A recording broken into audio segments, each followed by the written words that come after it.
I have to say I'm overwhelmed by this honor, and I thank you. I would like to join Paul in congratulating all of you, but also particularly congratulating the faculty. I think they've all worked just as hard, if not harder, than you have, and we forget to congratulate them. This is a business school. Business gets a really bad press these days. So I wonder what on earth you think you're doing going into business. Business, after all, is not something like a vocation. A vocation, at least if you go maybe to be a doctor or a nurse or a teacher or faculty at BSL, at least you have a vocation. At least you're showing that you have some sort of belief and some sort of desire to serve other people. But business? Really? Well, I'm sure that I, like you, share some of your reasons for going into business, because I too went into business. I guess really I was looking for a good job, maybe looking to have a good time, make some good money. But that business was advertising. Advertising gets a really bad press. Advertising has long been seen as the evil little doppelganger of an out-of-control capitalist system. It's not a satisfying thing to think about when you ask yourself, what did I really do with my life? I spent it in advertising. However, I am a firm believer in capitalism, like Paul. I believe in its power to create jobs and to invest in facilitating human brilliance in addressing the challenges that mankind faces, even as I acknowledge that there are things that go wrong with the capitalist system.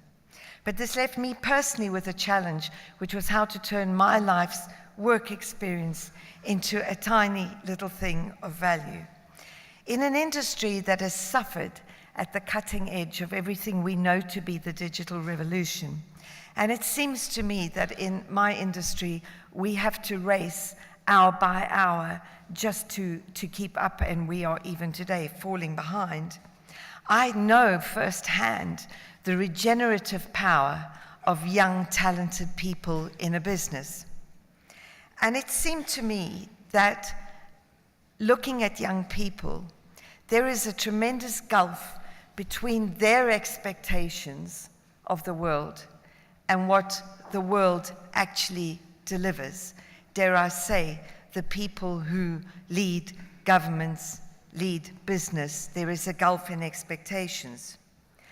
But it seems to me that in a world that is too unstable, too unsustainable, and too unequal, that it is time to look to young people as a pool for the leadership that the world requires right now and today.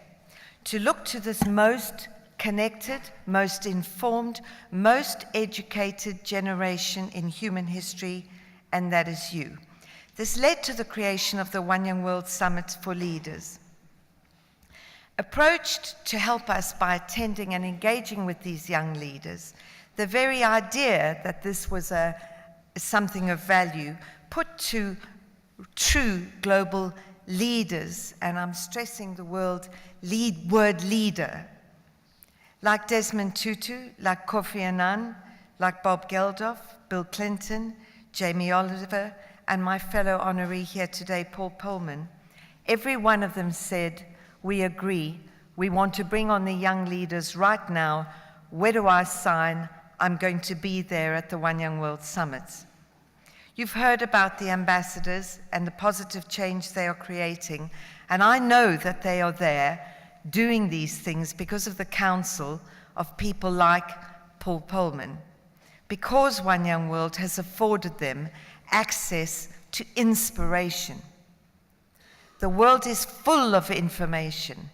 It is short on inspiration, and I think it is short on inspiration because it's short on leaders. With the greatest of respect to the Swiss government, because I don't include them here, I would say that leadership in the G20 is something that is pretty absent, except perhaps for the leadership of Mr. Putin, and I would not call that easily leadership for good. There is very, very little leadership in the governments of the G20. So what are you going to do in a world without leaders? You see all over the world in the geopolitical conflicts that have arisen, a vacuum of leadership, and where a vacuum opens up, guess what happens? Northern Syria, northern Iraq is what happens. So this brings me to you, the most important people here today. And I would urge you and say to you, as Paul said, you are privileged indeed. You can choose to reach out your hands and strain every sinew and use every waking moment to touch heaven, to make a dream a reality and to change the world for the better, or not. I say you should do that. I can't tell you that you must. You must, because your days of being told what you must do are over now. But I do urge you, in your privileged position, to take the high road, to take the hard road, because I believe that of those to whom much is given, much is asked. As Paul said, you are among the world's true elite, and the question you must put to yourselves today is, what will you do with that?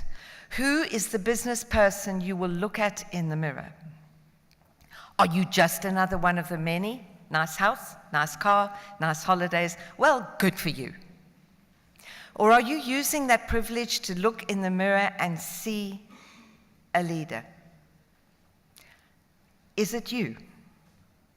If you use your potential, develop that potential into real power, and use that power to change the world for good, then the person looking back at you is a leader for good, and your life will have been worthwhile. You won't be like me, over 50, going, oh dear, I spent it doing something, maybe it wasn't that worthwhile. Many of you, indeed most of you, will enter the realm of business in your own companies or the corporate sector, and it's becoming increasingly clear, and you saw me not holding up a green and red card, holding up only a green card. I believe that the most effective actors on the world stage today are indeed businesses. Only business has really efficient execution. The rest is either under-resourced, hopelessly under-skilled in every dimension, and usually completely leaderless. But businesses have money, people, and process, and really can fix and do most things. They can put filtration systems on the coal-fired power plants of China. They can eradicate disease, reduce industrial waste, make mining contracts. There's a thought. Make mining contracts that ensure that the money paid to the state benefits the people. There's a revolutionary idea, isn't it, Paul?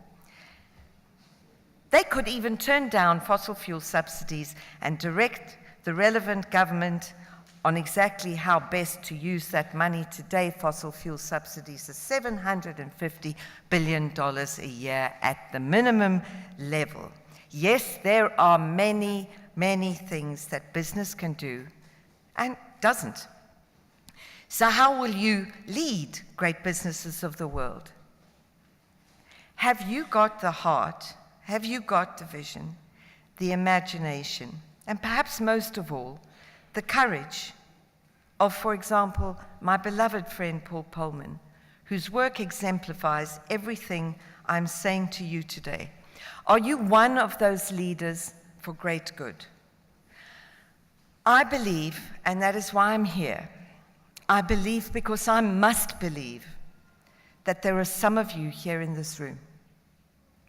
And it gives me a real thrill to think that I look out at you and somewhere there is another great business leader like Paul who will change the world for the better.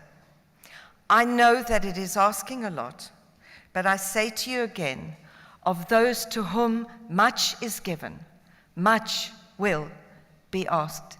Thank you.